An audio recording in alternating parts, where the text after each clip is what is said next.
Hello guys! So for today's video, I'm gonna show you some basic knife cuts. The first thing to do is we must know the proper handling of knife.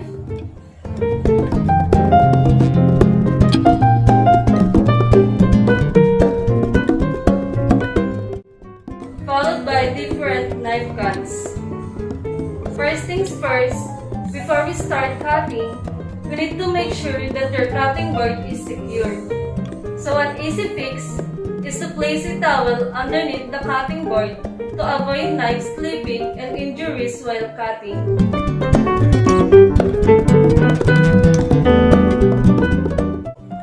So looking forward to this video, let's start with the Brunoise cut.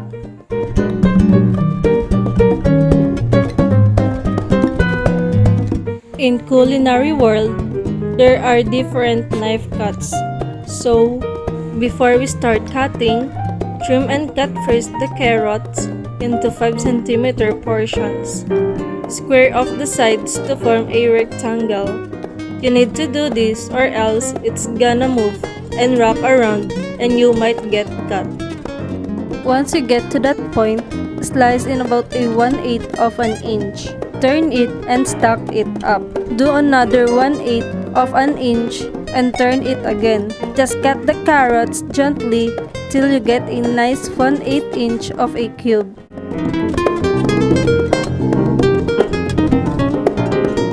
After doing the Brunoise, let's move on a small dice cut. Next, in second cuts, twice bigger in size than the Brunoise. 1/4 inch, 6 mm of slices cut into bâtonnet, which produce small dice. In medium dice, trim off the sides of the carrots and slice the carrots into 2. Cut into bâtonnet that produce a small dice. Looking forward to this video, let's move on to one of the most popular cut, which is julienne. Slice it in an 1/8 of an inch, turn it 1/8 of an inch, and you'll get a matchstick carrots. Now, onto a large dice, we're gonna upgrade into potato. So same thing with the potato. Cut the ends to make sure that it sits flat on your cutting board. Now into a large dice, which is oftentimes used, we're gonna knock off the ends to make sure it sits flat in your cutting board, just like in carrots, and it must be 3/4 an inch wide. Simply slice it, fold it over, give another slice at the 3/4 inch, turn it, then it must be 3/4 inch cubes. The next one is bâtonnet cut.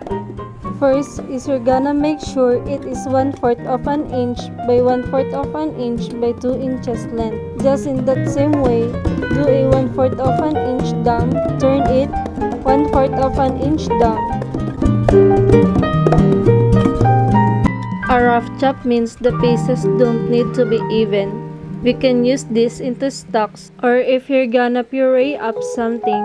So I just simply slice across and slice it again. It's not gonna be pretty because again it doesn't need to be even. That's basically what rough chop is. Let's move on to the fine mince. We need to cut into very small pieces or the possible smallest pieces. This can be used for garlic or garnish. Just folding up this cabbage, rock that knife back and forth. You just really need to mince away from one side to the other, and then from back to front. You can see how finely minced in size they are. The next one is chiffonage. Just stack them up and simply roll it up. You just need to cut the leaves crosswise into fine shreds or cut into long thin strips. Next, another fancy cut called a roll cut or oblique, a 2-angled cut sides. Hold your knife at 45-degree angle. Make the first cut, roll the item a half turn, keeping the knife at the same angle, and make another cut and continue until the end. A fine julienne is the smallest size rectangular log cut. It has 116 wide, 116 tall, and approximately 2 long. Fine julienne is about half the width and height of a julienne.